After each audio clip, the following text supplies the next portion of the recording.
BJP ने दो दोस्तों के बीच खड़ी कर दी दीवार। हर नेता को खरीद कर बना रहे हैं अपनी पार्टी को मजबूत। अखिलेश ने समझाया अपने दोस्त को, क्या करेगी बीजेपी सरकार। सत्ता का लालच देकर बीजेपी चल रही अपनी चाल। अखिलेश के बराबर नहीं पहुंच पा रही सरकार। धीरे धीरे खुल रहे बीजेपी के कच्चे चिट्टे, हो गया बड़ा कांड। राजनीति की गलियों में हमेशा देखा जाता है कि कोई भी अपना सगा नहीं होता है, चाहे वह परिवार का सदस्य हो, चाहे अपने भाई हो, चाहे वह सबसे अच्छा दोस्त हो। सत्ता का लालच हमें उस इंसान से दूर कर देता है जो कदम से कदम मिलाकर अपने साथ खड़ा रहा हो। 2024 के लोकसभा इलेक्शन में बीजेपी सभी पार्टियों के नेताओं को सत्ता का लालच देकर अपनी तरफ खींचना चाहती है, जिसकी असलियत भी दिखाई दे रही है। जो बीजेपी धर्म के नाम पर अपना प्रचार करती हो, उस पर अखिलेश यादव ने अपना पूरा जोर लगा दिया था। लेकिन सत्ता का लालच हर नेता को होता है। जो राजनीति में आया वह कभी किसी का नहीं हो सकता। अखिलेश यादव ने अपना पूरा दम लगा दिया, लेकिन अखिलेश का साथ किसी ने नहीं दिया। फिर भी अखिलेश यादव के साथ पूरी जनता खड़ी है। आगे हम इस वीडियो में बताएंगे कि भाजपा ने अखिलेश यादव के कौन से दोस्त को अपनी तरफ खींच लिया है। वीडियो अच्छा लगे तो लाइक और शेयर जरूर कर देना। दोस्त ने दोस्त के साथ की गद्दारी, फिर भी अखिलेश मना रहे उस दोस्त को, देखती रह जाएगी बीजेपी। दरअसल हम बात कर रहे हैं आरएलडी प्रमुख जयंत चौधरी के एनडीए में शामिल होने की, जिसकी चर्चा अब चारों तरफ हो रही है। बीजेपी अगर जीतने का दम रखती तो सामने वाली पार्टी के नेताओं को अपनी तरफ न खींचती।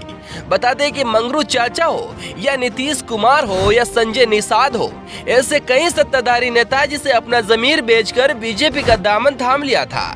ऐसे में खबरें ये भी चल रही है कि आरएलडी के प्रमुख जयंत चौधरी अखिलेश का साथ छोड़कर एनडीए यानी बीजेपी में शामिल होना चाहते हैं। दरअसल आरएलडी को बीजेपी ने 4 सीटें देने का ऑफर दिया, जिस पर आरएलडी में 7 सीटों की बातें रखी, जिस पर अब आरएलडी और बीजेपी की बातें चल रही है।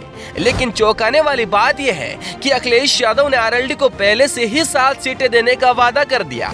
तो फिर आरएलडी के प्रमुख जयंत चौधरी को ऐसी क्या आफत आ गई जो अब अखिलेश यादव का साथ छोड़कर बीजेपी में जाने की सोच रहे हैं। अगर जयंत चौधरी इंडिया गठबंधन को छोड़कर एनडीए में जाते हैं तो अखिलेश यादव को सबसे बड़ा झटका लगेगा।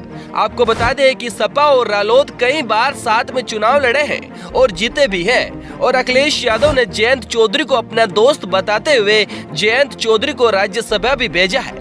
3 बैठकों के बाद भी कुछ दिनों पहले सपा और रालोद के बीच सीटों पर फाइनल बातचीत हुई। सपा ने रालोद को पिछली बार की तुलना में 2 गुना ज्यादा सीटें दी है।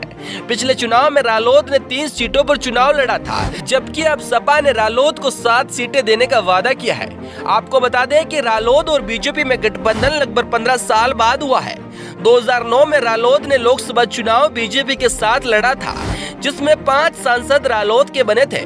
आपको बता दें कि पिछले चुनाव में रालोद का पलड़ा भारी था, इसलिए बीजेपी अब हर एक उस पार्टी को टारगेट कर रही है जो छोटी है लेकिन बड़ा काम करने की हिम्मत रखती है। हमेशा से ही अखिलेश यादव और जयंत चौधरी की जोड़ी को राजनीति में सबसे अच्छी दोस्ती माना जाता था, और राजनीति में 2 दोस्तों की चर्चा भी मशहूर थी, जिस पर अब बीजेपी ने दोनों के बीच में आग लगा दी है। लेकिन अखिलेश यादव ने भी कसम खा ली है कि चाहे कुछ भी हो जाए, 2024 के चुनाव में बीजेपी को पटखनी तो देनी ही है। ऐसे में अखिलेश यादव ने अपने दोस्त यानी जयंत चौधरी को नसीहत भी दी और दोस्त को दोस्त के साथ खड़े रहने की हिमायत भी दी, और कहा, जयंत जी बहुत सुलझे हुए नेता हैं, वह राजनीति को समझते हैं। मुझे उम्मीद है कि किसानों की लड़ाई के लिए जो संघर्ष चल रहा है वो उसे कमजोर नहीं होने देंगे। और बीजेपी को टारगेट करते हुए कुछ बातें कह दी, जिस पर भाजपा के नेता भी शर्मिंदा है। अखिलेश यादव ने कहा कि बीजेपी दलों को तोड़ना और खरीदना जानती है, जिसको कब अपने पाले में लेना है, कब किसके पास ईडी आईटी भेजना है, ये सब उनको पता है। क्या जयंत चौधरी दोस्ती को तोड़कर बीजेपी में जाएंगे या फिर अखिलेश यादव के साथ खड़े रहकर चुनाव जीतेंगे? कमेंट बॉक्स में अपनी राय जरूर दें।